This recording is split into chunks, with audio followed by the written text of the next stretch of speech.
Halo, perkenalkan nama saya Fiesia Haan dengan NPM 200100013, kelas PGA 1, Prodi PGSD dari Universitas HKBP Nomensen Pematang Siantar. Baiklah, kali ini saya akan menjelaskan yaitu tentang jenis-jenis sumber daya alam. Jenis-jenis sumber daya alam ini dibedakan menjadi beberapa, yaitu yang pertama berdasarkan sumbernya. Sumber daya alam berdasarkan sumbernya dibedakan juga menjadi dua jenis, yaitu sumber daya alam biotik atau organik. Yang B yaitu sumber daya alam abiotik atau anorganik.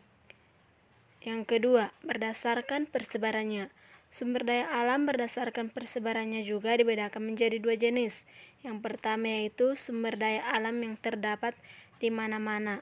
Yang kedua yaitu sumber daya alam yang hanya ditemukan di daerah tertentu saja. Yang ketiga yaitu berdasarkan tujuannya. Sumber daya alam berdasarkan tujuannya juga dibedakan menjadi tiga, yaitu yang pertama yaitu sumber daya alam bahan industri. Sumber daya bahan industri ini adalah yang umumnya digunakan sebagai bahan dasar atau bahan baku industri, misalnya tanah liat, balerang. Yang B yaitu sumber daya alam bahan pangan adalah sumber daya alam yang digunakan sebagai bahan pangan, baik langsung maupun melalui pengolahan terlebih dahulu. Yang C yaitu sumber daya alam bahan sandang adalah sumber daya alam bahan sandang adalah sumber daya yang dapat digunakan sebagai bahan baku pembuatan sandang, misalnya itu sutra dan kapas. Yang keempat yaitu berdasarkan cara pengolahan dan pemanfaatannya. Ini juga dibagi menjadi dua, yaitu yang pertama renewable natural resources atau sumber daya alam yang dapat diperbaharui, yang dimana seperti hasil pertanian, perhutanan, dan perkembangan yang sangat bermanfaat untuk manusia. Di antaranya juga terbagi atas 4. Yang pertama yaitu karet sebagai bahan baku pembuatan ban. Yang kedua yaitu kapas sebagai bahan baku tekstil. Yang ketiga, tembakau sebagai bahan baku rokok atau obat. Yang keempat yaitu kopi sebagai bahan baku pembuatan minuman. Yang kedua yaitu renewable natural resources atau sumber daya alam yang tidak dapat diperbaharui. Adapun diantaranya yaitu yang pertama batu bara, yang kedua yaitu minyak bumi, yang ketiga yaitu vaselin untuk bahan obat atau salep, yang keempat yaitu parafin untuk bahan pembuatan lilin. Yang kelima yaitu berdasarkan sifat.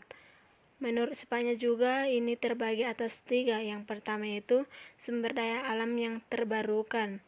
Yang B yaitu sumber daya alam yang tidak terbarukan. Yang C yaitu sumber daya alam yang tidak habis. Yang keenam berdasarkan potensi. Menurut potensi penggunaannya juga dibagi beberapa macam, diantaranya yaitu sumber daya alam, yang B yaitu sumber daya alam energi, yang C yaitu sumber daya alam ruang.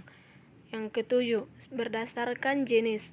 Menurut jenisnya juga sumber daya alam dibagi menjadi 2 bagian, yaitu sumber daya alam non-hayati atau abiotik. Yang B yaitu sumber daya alam hayati atau biotik. Yang kedelapan, berdasarkan pembentukan. Berdasarkan pembentukan ini juga sumber daya alam dibedakan juga menjadi 3. Yang pertama, sumber daya alam biotik terbentuk dari adanya proses tumbuh dan berkembangnya makhluk hidup. Yang kedua yaitu sumber daya alam fisis, ini terbentuk dari proses fisis dan kekuatan alam. Yang ketiga, sumber daya alam lingkungan terbentuk dari penggabungan antara faktor fisis dan biotik. Contohnya yaitu lingkungan. Yang kesembilan yaitu berdasarkan nilai ekonomis atau nilai kegunaannya. Ini juga dibagi menjadi 3. Yang pertama yaitu sumber daya alam ekonomis tinggi. Yang kedua yaitu sumber daya alam ekonomis rendah. Yang ketiga yaitu sumber daya alam non-ekonomis. Yang ke-10 berdasarkan bentuknya. Berdasarkan bentuknya juga sumber daya alam ini dikelompokkan menjadi 5 kelompok. Yang pertama yaitu sumber daya bahan atau tanah. Yang kedua yaitu sumber daya hutan. Yang ketiga yaitu sumber daya air. Yang keempat yaitu sumber daya laut. Yang kelima di sini penjelasan saya. Jika ada tutur kata yang salah, saya minta maaf. Terima kasih.